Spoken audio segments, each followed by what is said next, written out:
One from Australia. This is a kind of bird called a cockatoo. Have you guys heard of cockatoos? Yeah. This one is not yellow and white like we typically think of. It's actually pink and gray. Over in Australia, where they are found, they are just as common as crows are here, and they have kind of the same reputation. They get kind of annoying, and people really don't like it because they tear stuff up, especially in their gardens. So they started calling these little birds galah. Now, galah is not a compliment. If someone calls you that, don't take it very nicely. It means that you're not very smart. So we're going to prove that rose-breasted cockatoos are actually pretty intelligent birds, and Dodger's going to join us on stage to help demonstrate that. You ready? All right. Now, in order to prove how smart Dodger is, I need the help of an adult with a dollar bill. Is there anyone who wants to help me out? Give me a nod, a wave. Gotta be an adult. Right here. Perfect.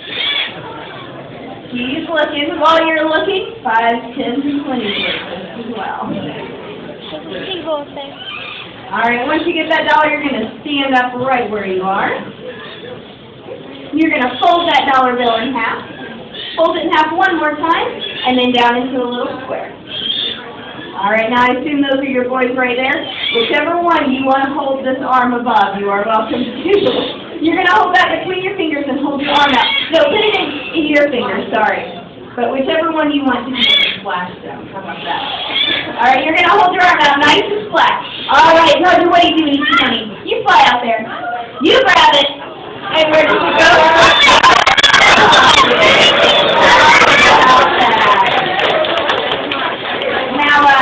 Who'd like to try it for its 20? Anybody? Alright, we're actually going to bring it right back to you, ma'am. This time you'll hold your arm out, palm up. He's going to lay it in the palm of your hand. Just close your fingers right around it. There you go. And come on back, Dodger. Somebody give her a Alright, you did a great job. And so did Dodger. And you know what? I think that proves that galah is probably not a good name for these guys after all. He is pretty smart. The hardest part is teaching him how to take the money back. Now, I'm going to send Dodger onto the back really quick while we get our next bird ready. But just a couple things to keep in mind. Now, you guys might think that that's a really cute behavior, and you would love to have a parrot that you could teach to steal people's money. However, that little bird was making a little bit of noise. Trust me, he gets much, much louder. And he doesn't know time, so 2 o'clock in the morning, he might decide that he wants to start screaming at the top of his lungs. That's not going to be something you want in your house. Also, out in Australia, they get into trouble. They tear things up. These guys are parrots. They have incredibly strong beaks, much worse than a crow would be here.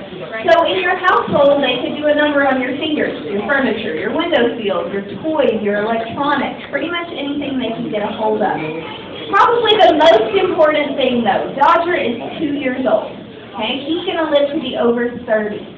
Some parrots can live 60 years or more. This depends on the species. And not all of them learn to talk or do behaviors like that. Each bird is an individual, just like people. And so you might rush out there and get a parrot, and then he can't learn a trick or can't learn a word, and all of a sudden you've got a lifelong pet.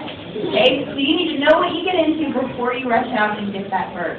Now we do have one more bird who's going to join us, and it's actually one from our own backyard. They like to live in old woodpecker holes and bluebird boxes, and they come out at night. Yes? Owl, I heard it, that's exactly right. In our area, we have 4 different species of owls. We have the great horned owl, which is one of the largest in North America. We have the barred owl. Whenever he talks, it sounds like he's saying, who cooks for you? Who cooks for you all? We have the barn owl, together with the white face and the deep call, and the fact that he likes to hang out in barns and old abandoned buildings. That's where you get a lot of ghost stories from the barn owl. The 4th species is called an eastern screech owl. That's what we're going to meet today. His name is Blinky, and he'll be joining us on stage. Now, he is one of the world's smallest species of owls.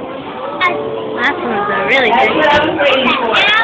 He's not very scary to you guys, but he is a very ferocious predator, and if you were mice, you would be running and hiding right now. Because this little guy loves to hunt mostly mice and insects. And he has some very special tools to help him do so. He has great big eyes.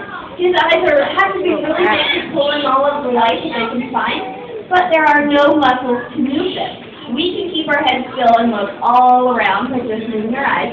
Owls can't do that. Their eyes stare straight ahead. So how do they look around? What do? They turn their head, they turn their neck.